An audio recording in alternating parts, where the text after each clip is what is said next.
First City Focus is supported in part by Duke Energy, powering the lives of its customers and communities. Online at duke-energy.com. Andy Ellerman of First City Wealth, serving Vincennes and surrounding communities to help with investing and planning for your future before and during retirement years. First City Wealth online at firstcitywealth.com. Colonial Assisted Living. Colonial is an assisted living residence promoting independence and dignity for each resident while providing the necessary assistance for daily living. Colonial Assisted Living, 1622 South Hart Street Road in Vincennes, 812-895-1504. And by donations contributed by Vincennes PBS viewers like you. Thank you. Thanks for tuning in to First City Focus. I'm your host, Nicole Carey. On this episode, local nonprofit Helping His Hands stays busy assisting those in need year-round. But during this time of year, their efforts are in overdrive. We'll find out how the community can pitch in.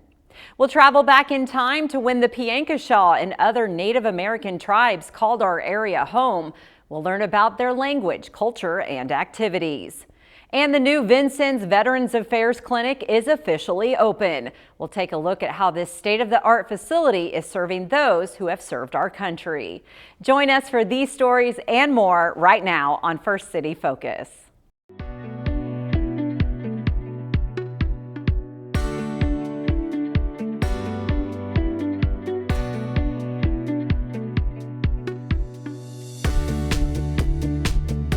Helping His Hands disaster response has been a staple of our community for 13 years now, not only helping those in need in our immediate area, but also those in parts of our country hit by natural disasters, such as the recent Hurricane Helene. Here to let us know how the community can help them help others is Jason Burkhart and Ryan Reedy. Thanks for being here. Thanks, Nicole. Yep. So, Jason, you've been at Helping His Hands since 2020, correct? That's correct. But for the last year, you've been at the helm as CEO. So how has the last year been for you and the organization? Well, just more challenges with more responsibility, but it's been really good. And I was on the board of directors before that, so I've got a lot of time under my belt, I guess. So yeah, it's been. It seems every year we just add more disasters and more challenges, and it makes it harder to respond to everything, especially with inflation and budgets and all that. But we've been very blessed this year. It's been good. Yeah, and you'd have to be living under a rock right now to not know about the devastation that happened with Hurricane Helene and the flash flooding that happened in North Carolina and Tennessee. Ryan, what's it been like going on location there, trying to help those that their lives have been wiped out? Yeah, this has been a very challenging disaster for us as far as, when you go into a place that's been, hit by a natural disaster, all the different steps that you have to take to go to actually get in. And there were areas that we were in that had 28 inches of rain and 60 feet of water. And so that affects roadways and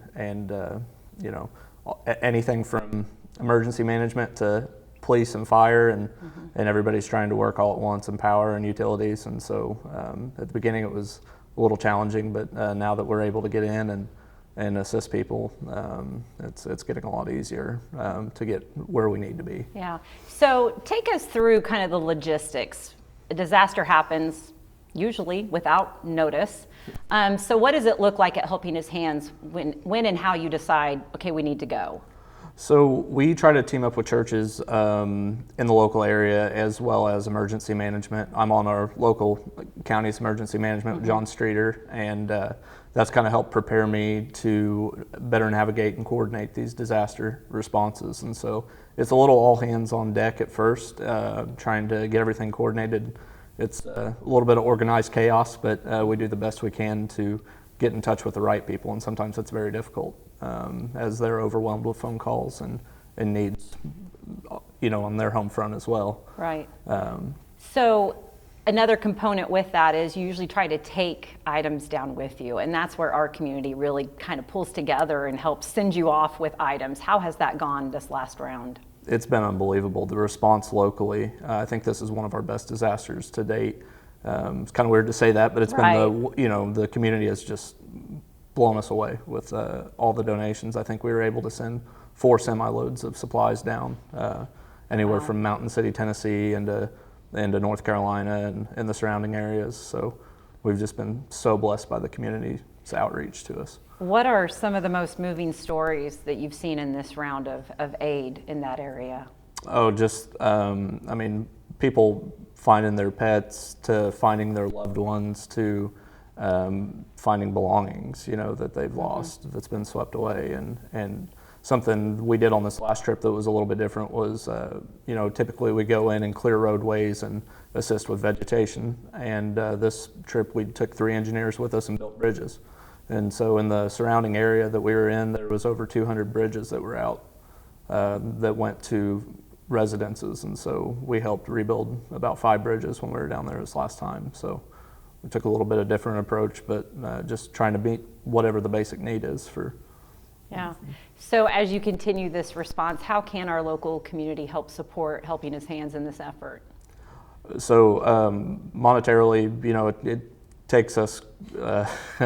It's been a tough year, but it's about $1,000 every time we leave just to get there, and so fuel prices have started coming down a little bit, but food, everything costs quite a bit of money, and so to keep these extended trips and keep going, and it just takes funds for us to make it all happen. Yeah. Jason, what does it mean for Helping His Hands to continue this mission? I mean, it is no small feat, especially with the economy right now. But yeah, I mean, to that person that you're touching and you're helping, it means everything, right? You're helping them in their weakest and worst moment a lot of times. So we do try and focus here locally in the Vincennes area, kind of first and foremost. And so whether it's our straight line wins 4 years ago, right, or Sullivan and Robinson, you never want it to be here, but know that it can be you at any time, and we want to be here as well for those people. But just to meet them where they're at, and this is so different, for Ryan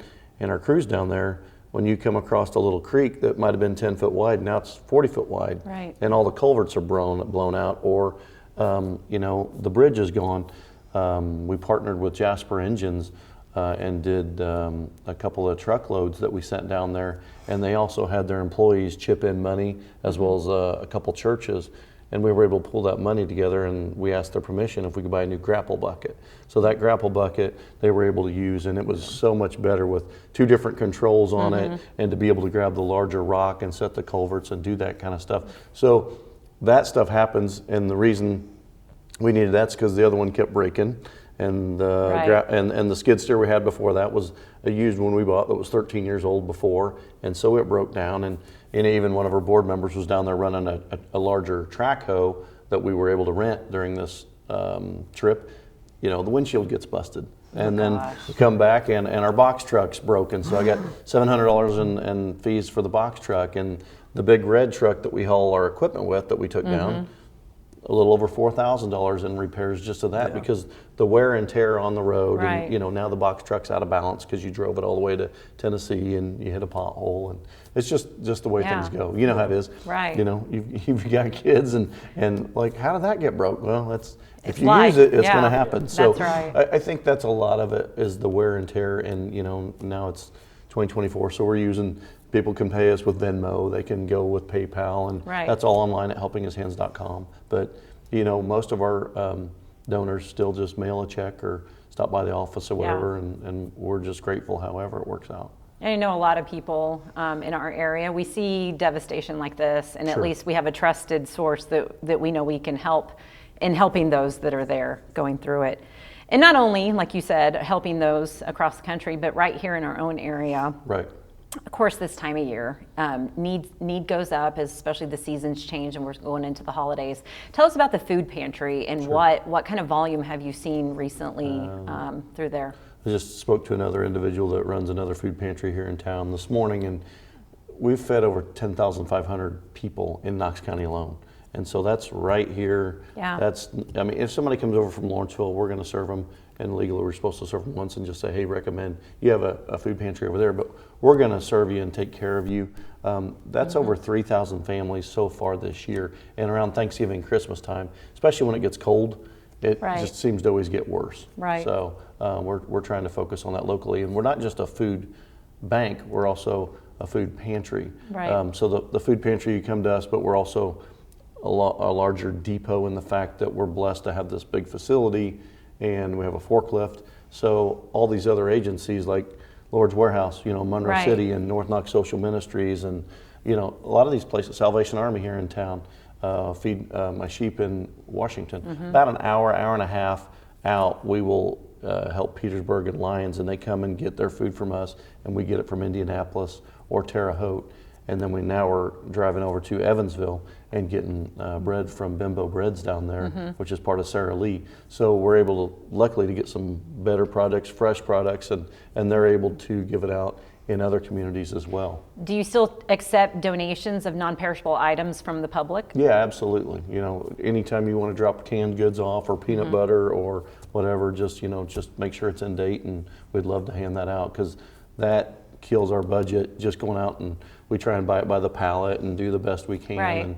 And so we actually also have Backpacks of Love inside our building. They run their own ministry, but they use our truck, they use our assets, they use our space, and makes for a great partnership for Right. helping the kids at Vincennes Lincoln. Yeah. So. And I know another service you guys do that some might not think of. You find yourself with mobility issues. It's a huge feat to get in and out of your house. Well, that's where the ramps come into. How many ramps have Helping His Hands built this year? So right now, year to date, we're around 80. Okay, so we're trying to do 2 to 3 a week, depending on weather. Yeah. Like today, we wake up and it's snowing, so Right. you never know. And we do some ramps, and then we do some steps, depending, do they have a walker, do they have a wheelchair need?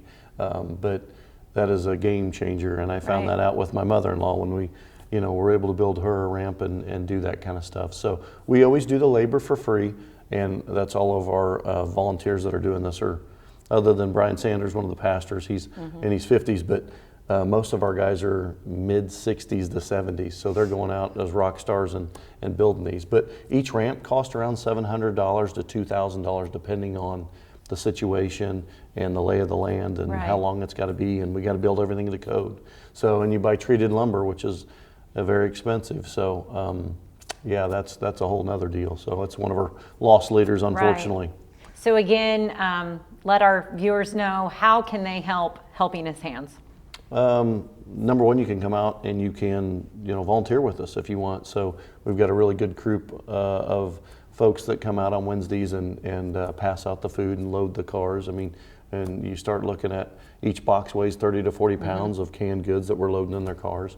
You can pray for us, but that's a free one, and we always need prayer. So whether it's coming out and volunteering, it's time, talents, and treasures are your 3 things. You can do all 3, but honestly, people never want to kind of go, oh, I bet it takes a lot to have those coolers and freezers running and Right. all that kind of stuff, or put $1,000 worth of diesel in it to get to Tennessee. But you can pick and designate, hey, if you just want to focus on Knox County, that's fine. Put on Here's there. where I want my yeah, money I want to it just go. to go to food, or I want it just to go to ramps, or I want it just to go to a disaster. So this was, like Ryan said, we don't ever want to say this was nice, because we don't ever want a disaster to happen, but it was great to see the community come together, kind of the first time in 3 or 4 years where it was so impactful. People Right. were like, man, I feel bad for those. Because those folks, when they're on the side of a mountain, they should have never been flooded. No, just complete and sudden devastation.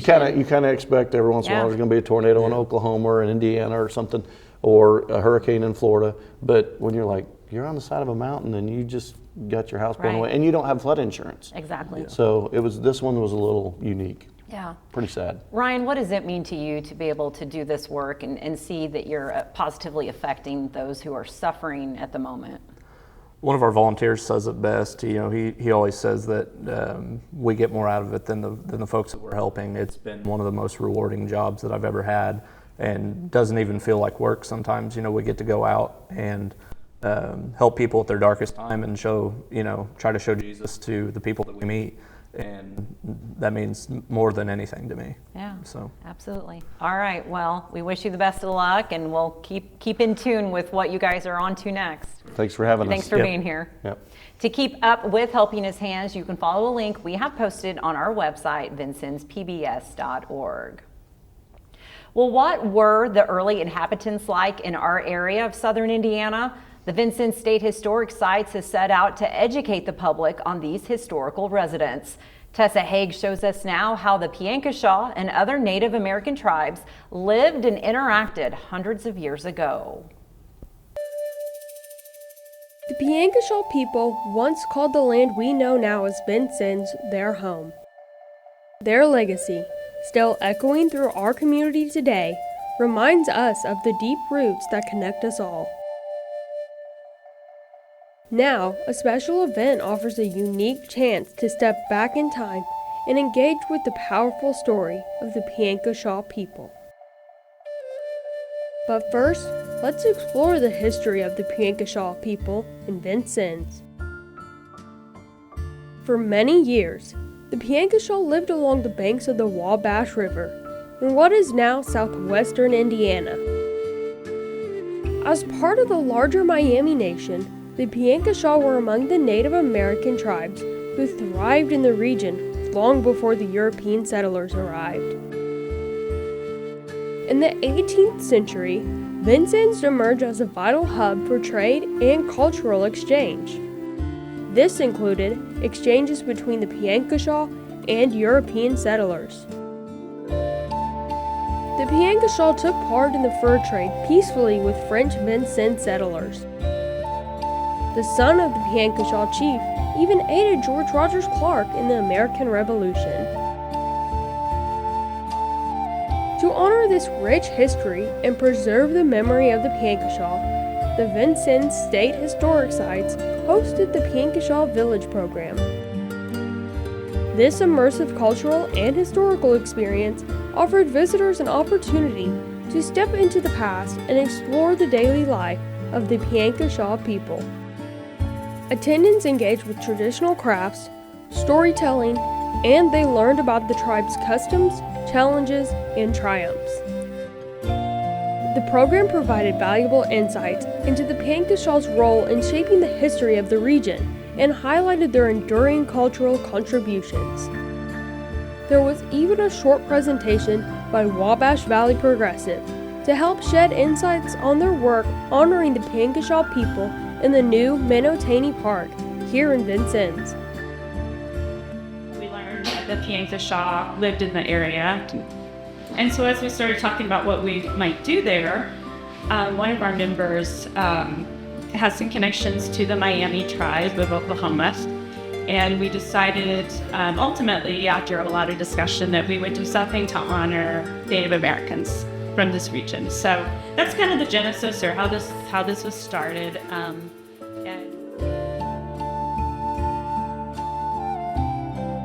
Through experiences like this, the Vincennes State Historic Sites not only celebrate the Piankeshaw's deep connection to this land, but also helps to educate future generations about the importance of preserving indigenous histories. In the heart of Vincennes, the legacy of the Piankeshaw people endures, a testament to the timeless bond between history, culture, and community. With First City Focus, I'm Tessa Haig. You can keep up to date with events being planned by the Vincennes State Historic Sites by following a link on our website. Now we can share an exciting update to a story we've been following for more than a year. Construction of the Veterans Affairs Clinic in Vincennes has been completed. And as photojournalist Dave Novak shows us, the new state-of-the-art facility is being celebrated by many. The new Vincennes VA Clinic had a soft opening in late summer 2024, bringing expanded healthcare services to local veterans. But it wasn't until a cold day in November that the official ribbon cutting and opening celebration happened in front of local veterans and leaders of veterans organizations, as well as elected officials and community leaders. The new community-based outpatient clinic, located at 1321 Willow Street in Vincennes, replaces the previous site on Washington Avenue. The new facility offers upgraded amenities, expanded services, and a larger space of about 12,000 square feet. A major advantage of the new clinic is that it allows veterans to receive care close to home. Well, when you have a clinic this close, it's wonderful. You know, they don't have to travel to maybe to Evansville or to Bedford or to Indianapolis or wherever to get treatments. they can get their treatment here, which makes it so much easier. For local residents like Army veteran Bill Coker, the local clinic marks a significant improvement. Coker, also an officer with American Legion Post 73, shared a personal story about how a Marine Corps friend once helped him access VA benefits. Years ago, that assistance required long trips out of the area. I filled out some papers, and 2 weeks later I ended up in Marion, Illinois. And they checked me for my ears, and definitely I had tendonitis because my ears are ringing louder than you're thinking right now, really. All the time, day and night. So, I went for that, and actually went for my shoulder because it got screwed up in Vietnam. They service connected it, but they service connected it, but that's all they do to it. They wouldn't work on it unless they cut on it. And I'd seen too many people get their shoulders cut on, and I was not too happy about that. So I wouldn't do it, but I've been putting up with it for a long time. Primary same-day care and behavioral health are the clinic's foundation here, along with telehealth services and whole health coaching, which focuses on personalized care. Leaders with the VA healthcare system call the clinic an investment in veterans' healthcare to last for the next 30 to 50 years. The new clinic serves about 1,700 veterans, and a key message from the ceremony and open house was that nearly 40% of eligible veterans in Knox County and surrounding areas are not utilizing their VA benefits. Organizers hope to raise awareness and encourage these veterans to claim the benefits they have earned. Organizations like the DAV, VFW, and American Legion are being enlisted to help spread the word. They are organizations that are made up of veterans and those that love veterans. They help promote what VA does. They are great champions for us, and we work hand in hand with them to make sure veterans are getting everything they need. This new Vincennes VA clinic is more than just a building. It's a promise of better care closer to home for the veterans who have given so much. You talking about angels of mercy? They are. I love every one of them. I mean, no matter what it is, they treat you with a smile. They treat you with care and respect. That's the best thing right there, is the respect. For photojournalist Dave Novak, I'm Vincennes PBS News Director Dave Foster for First City Focus. If you know of a veteran who is not signed up for VA benefits, you can find more information for them through the Marion VA healthcare system. We have that information on our website. And now for our final focus. 'Tis the season to deck the halls, and that's certainly the case on the campus of Vincennes University. Tessa Haig takes us now to the Jefferson Student Union, where the annual Christmas tree lighting brightened the fall semester.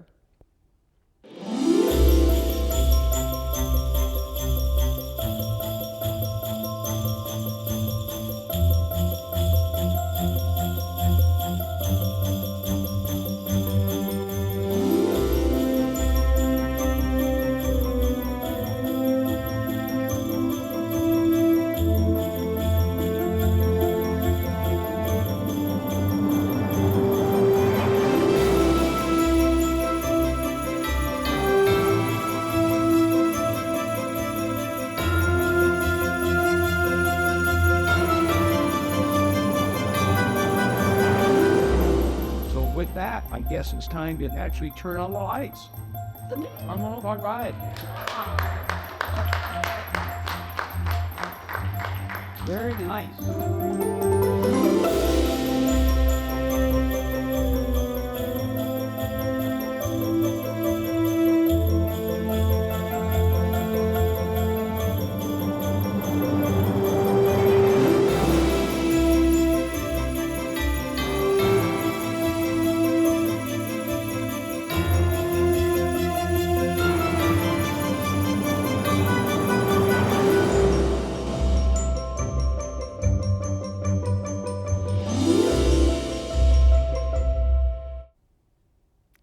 And that's all for this edition of First City Focus. For everyone here at Vincennes PBS, I'm Nicole Carey. We'll see you again next week.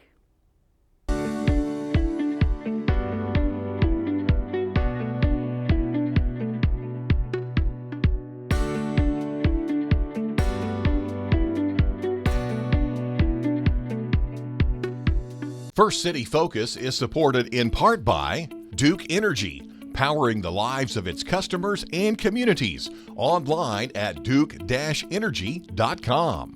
Andy Ellerman of First City Wealth, serving Vincennes and surrounding communities to help with investing and planning for your future, before and during retirement years. First City Wealth online at firstcitywealth.com. Colonial Assisted Living. Colonial is an assisted living residence promoting independence and dignity for each resident while providing the necessary assistance for daily living. Colonial Assisted Living, 1622 South Hart Street Road in Vincennes, 812-895-1504.